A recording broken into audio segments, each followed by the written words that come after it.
Caitlin Clark is being undermined by the 5 hostile players on the Indiana Fever. Honestly, coming into her second season in the WNBA, Caitlin Clark was a top target and received a lot of attention from the league. Expectations were high for 2025 following a record-breaking rookie season in which he scored 19.4 points per game and led the league in assists. The Indiana Fever has remained incredibly unpredictable rather than taking off. In actuality, there are a couple significant problems with this lineup. We will now analyze the 5 players who contributed to Caitlin Clark's downfall, beginning with the most detrimental player at number 1. The 5 players who were purportedly involved.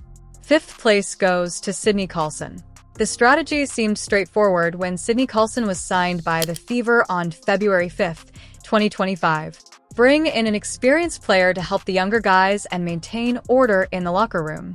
She is that seasoned voice on paper. However, she has been a ghost on the court. She has only averaged 2.5 points, 0.8 rebounds, and 2 assists in fewer than 11 minutes a game over the course of 28 games. When things are tight, she rarely appears in lineups. At 35, her game has completely collapsed. She also comes across as shy while she plays. Her planning speed ruins momentum for a team that depends on quick cuts, quick ball movement, and quickness.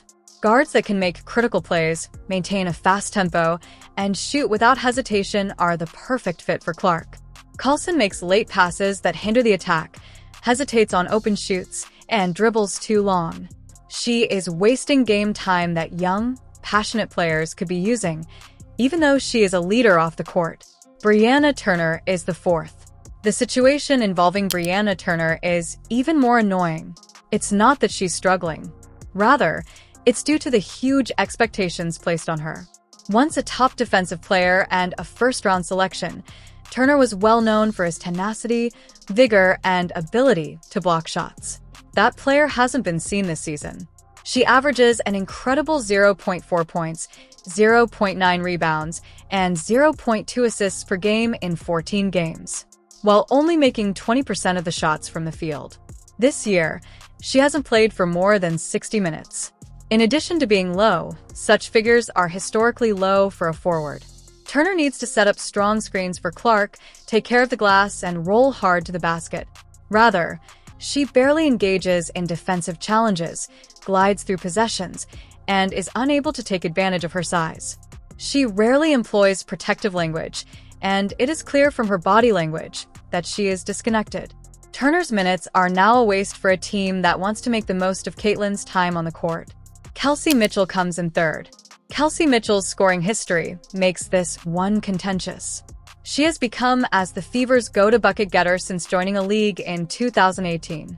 She averaged more than 18 points per game throughout the previous season. Her average is still at 16.6 this year. The fit is the issue, not the numbers. Caitlin Clark is now in charge of the offensive. The squad should follow her playmaking as the ball passes through her hands. Mitchell, on the other hand, continues to play like the starting guard by using isolated possessions to establish rhythm, over-dribbling, and holding the ball for long stretches of time.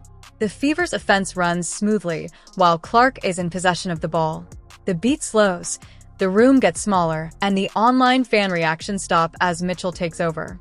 The squad is suffering considerably more than the box score indicates due to her unwillingness to change, which is creating a conflict of styles. The defenders are aware of the strategy. Make Mitchell take the difficult shots, slow down, and relax. Although this squad rarely needs those shots, she is capable of making them. This collision of styles is the main issue. A once-in-a-generation creator and a ball-dominant attacker simply don't get along. Mitchell is not happy with the ball. Her defense is still subpar, and she is not the catch-and-run threat you want next to Clark. Clark is forced to take charge when competing guards follow her and swap. After straining her groin in July, she cannot risk getting sick from additional employment. As he approaches unrestricted free agency, there is also the impending contract drama. According to reports, Mitchell desires the greatest pay. But is Indiana really going to foot the bill?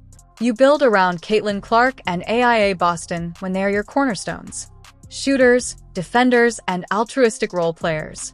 Mitchell still wants to be the alpha, even if it is no longer appropriate. Second place goes to Dyrus Dantis. The strategy became evident in 2024 when Indiana hired Dyrus Dantis. To keep the offense open in the 2025 WNBA Finals, there should be some floor spacing, paint durability, and rebounding power. However, the influence hasn't kept up with the credentials as of 2025.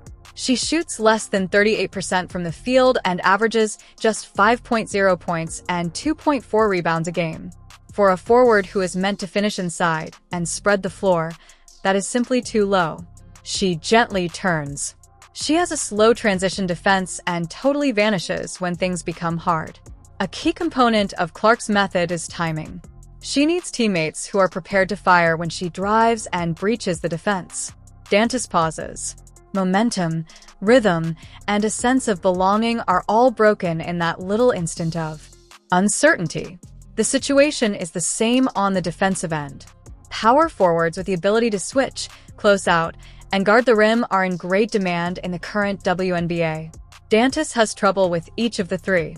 Heavy feet, late closeouts, and muted communication all leave voids that Clark fills.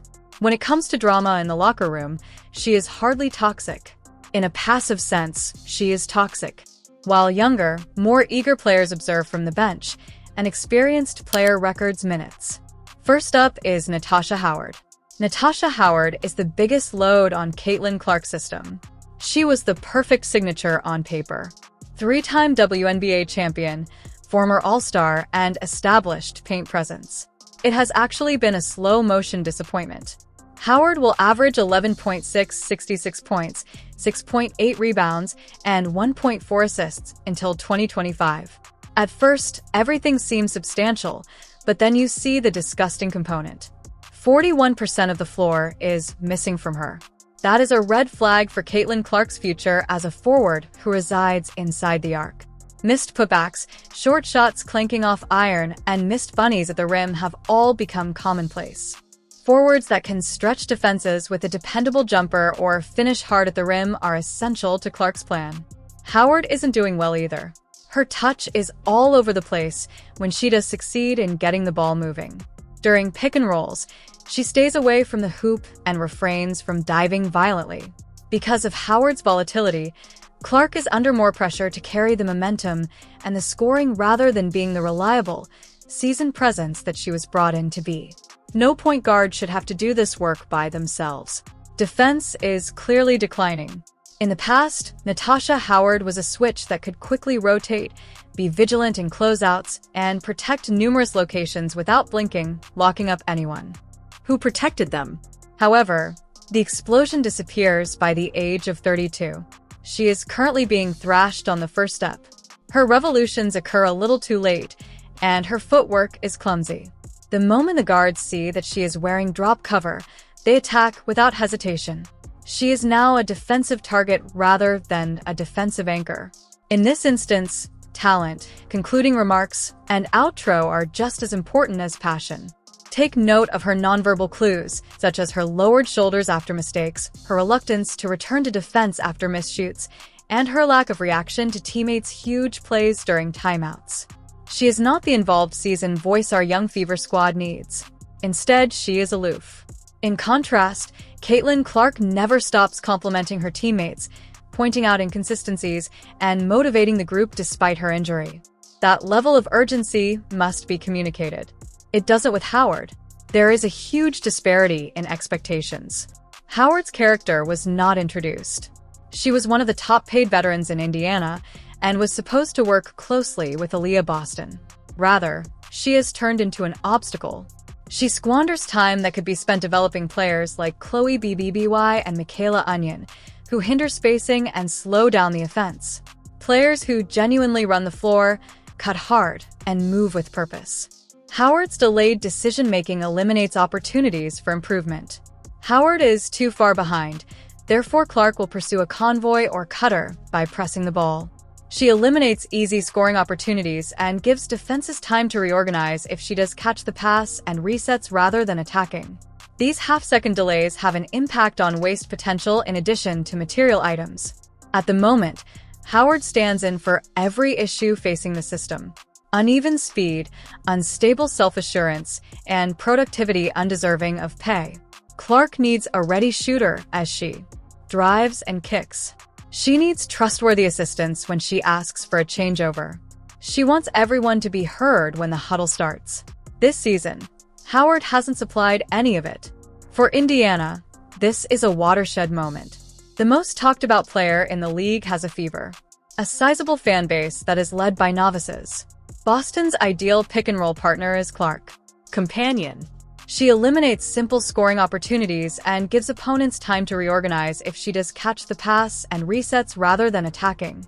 In addition to wasting resources, these half-second delays also squander potential. At the moment, Howard stands in for every issue with this system. Unreliable production, unreliable pace, and unreliable self-assurance. Clark needs a ready shooter as she drives and kicks. She needs trustworthy assistance when she asks for a changeover. She demands that everyone's voices be heard when the huddle starts. This season, Howard has never offered any of it. For Indiana, this is a watershed moment. The Fever have the most talked about player in the league, a sizable rookie fan base, and the ideal position partner and choice for Clark and Boston. However, hype and winning are not the same thing. To be a competitor, one must make judgments based on reason rather than feeling. Indiana might burn through Clark's prime and even lose her completely if they don't get rid of the dead weight right away.